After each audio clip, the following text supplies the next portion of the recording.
Hi everyone, I'm Celeste. Welcome to my BookTube channel. Well, today I'm here to give you a bit of a monthly wrap-up for the books that I read in March. Now, I'm going to be discussing 3 books specifically. I read a lot more than that, but I wanted to focus on these 3. And so the first of those was called The Foxwife by the author Yangsze Choo. It's the first book by her that I've ever read, and I loved it. I'm sometimes dubious about reading current books, and this one just came out actually in the month that I got it and read it. So that's unusual for me, but one of my goals for 2024 is to read more modern literature and to read more books from a variety of countries and a variety of voices and sort of get out of my England and United States cozy bubble. And to that end, I read The Foxwife. I thought it was fabulous. I couldn't put it down. It did take me a while to get into it, and the book, I would say the narrative, is a bit of a slow burn. The very first part of it, I would say, moves rather slowly, introduces you to each of the characters. Now, the main character is a woman called Snow. She's a beautiful young woman who embodies the spirit of a fox, and so you do sort of need to accept the magic realism and suspend your disbelief. But if you're able to do that and embrace the rich tradition of Asian folklore involving foxes and shape-shifting and embodying a fox spirit, you are in for a wonderful story. It follows Snow, who is looking to exact revenge upon the person who killed her daughter. And so it follows her as she makes her way through Manchuria, and it is the Manchuria of 1908, and it's a fascinating depiction and shows the culture, and the atmosphere is just so evocative. You really truly believe you are there. And so we follow her on her journey as she tracks down her daughter's killer. At the same time, there is an elderly man, a detective named Bao, and he is following Snow and trying to solve a mystery. And there is a third story braided into this narrative about a family who has a curse on it. It's just beautifully done, beautifully evoked. It takes place during the turbulent Qing dynasty in Manchuria and China. It follows the characters to Japan. There's mention of Korea. So in terms of my book voyage challenge, which is in 2024 to read around the world, I was able to tick off a nice box on this list, reading a book that is set in this area of the globe. And I'm really happy that I'm doing that because it's opening my eyes to books that I otherwise would never have come into contact with and stories I wouldn't be seeing. So eventually the paths of Snow and Bao merge, as well as other unforgettable characters in the story. We meet mortals, spirits, humans, beasts. It's part folktale. There's also 2 different braided elements of romance in there. I loved the ending of this book. It was a perfect ending. I would give this a 4.5 out of 5 stars. The only reason that I did not give it a full 5 stars is that I would have actually liked to have seen the character of, I don't know how to pronounce her name, but I think it's Shaoxi, I think is how you pronounce it, but she was the last dowager empress of the Qing dynasty and was reputed to be a very conniving woman. Now, whether that's true or not, I don't know, but it would have been so cool to have a bit of a showdown between Snow and the Empress. So I think it would have been really fun to bring that element of the Empress and the court into it. I would have liked to have gone there and seen that. But maybe the author, Yangsze Choo, will do that in another story. I actually got this book from the library and was reading it and sort of following along with the Audible version, which is read by the author.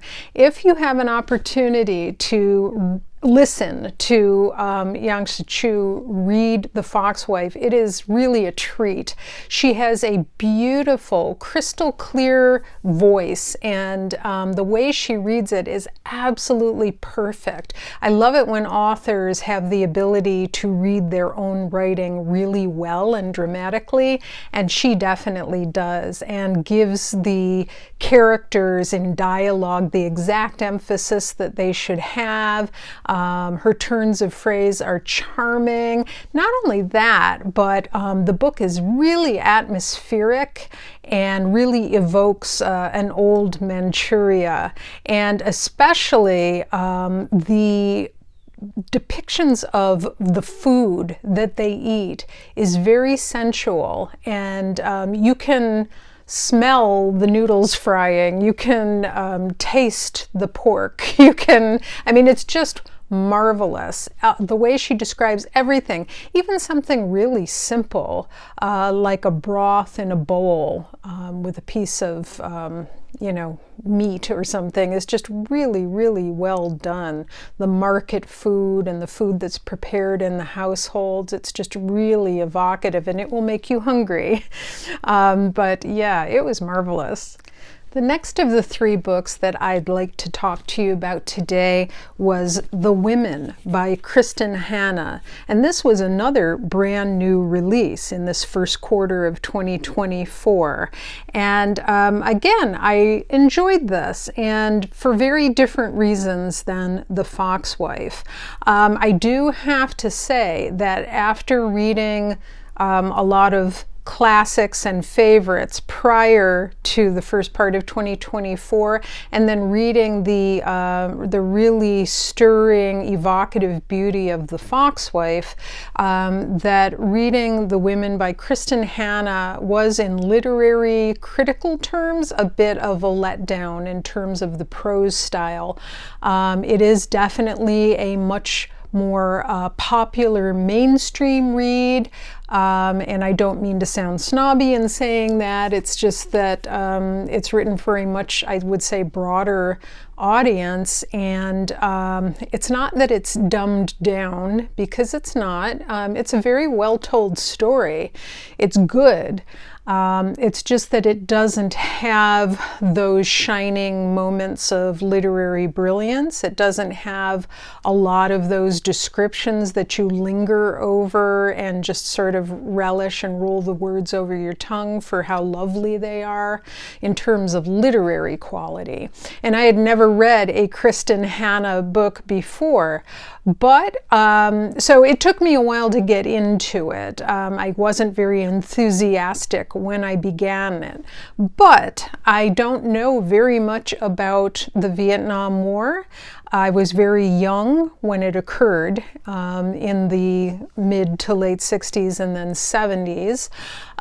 So I did want to learn more about that, and I did know that Kristen Hanna interviewed women who had been in Vietnam, who had been nurses, and I love the story of women in medical history, and so this was an opportunity for me to learn more about that.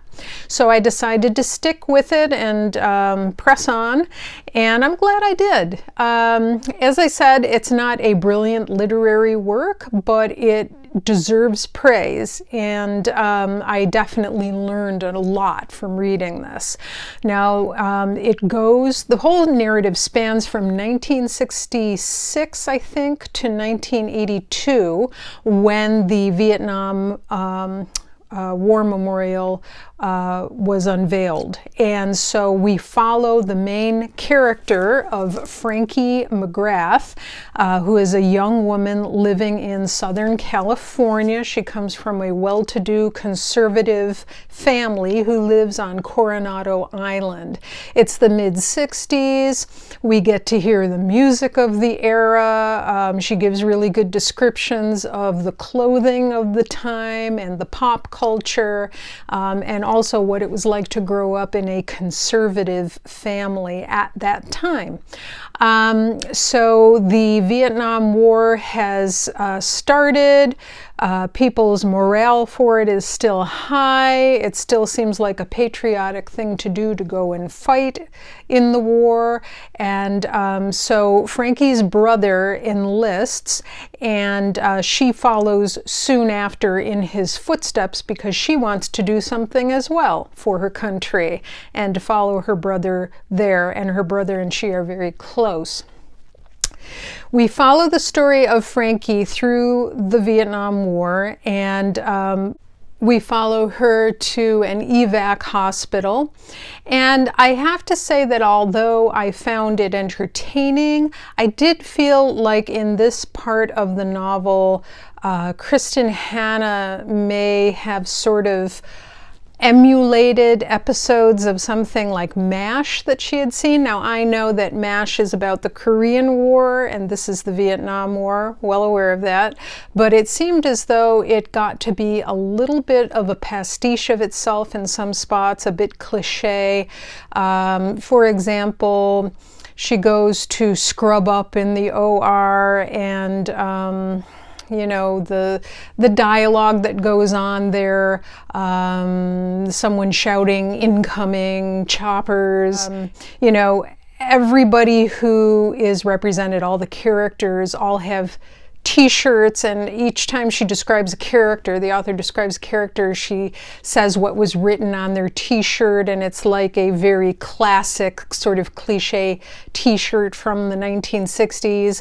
And then they, when the incoming have stopped and they're done for the night, they go to the lounge, and someone starts playing Creedence Clearwater. You know, it's a bit cliche in that sense. Like, there are so many songs listed in this book and so many slogans on T-shirts and all of the exact dialogue you would expect to hear in this situation. So I do feel like that part may have been a little bit cliche, but on the other hand, I wasn't there. Maybe that's the way it really was. So moving beyond that, we finally follow Frankie when she comes home after she's done serving in the war. And the rest of the book is about her great difficulty in settling down, in finding her way. She's experiencing post-traumatic stress disorder and is really having a hard time acclimating. One of the things I did find particularly fascinating is that a lot of people didn't really understand that women did go to Vietnam. And so when she tries to attend talk groups, for example, support groups for vets from Vietnam, she's not considered a vet, even though she was there. So she's not allowed to stay and talk it out and have any kind of therapy or therapeutic catharsis from that. So that was very interesting and sad for me, that the women were there, but they didn't really have a place. This is, I would say, one of its greatest strengths, a story of friendship, fierce friendships that lasted based on common experiences during the war. At the ending of the book, I had sort of predicted what was going to happen, and I'm very happy that it did happen. It's the ending that I wanted, but I feel as though Kristen Hanna should have put this manuscript away in a drawer and let it go for a month and taken a break, and then come back and considered her last chapter again, because even though all the things happened that I wanted to happen at the end of the book, they didn't happen in a way that made me feel like she had wrapped up all the threads of the narrative in a really satisfying way. She just kind of delivered them, like this happened, and then meanwhile this happened, and this happened. And then we get to the end of the book, yay, the women.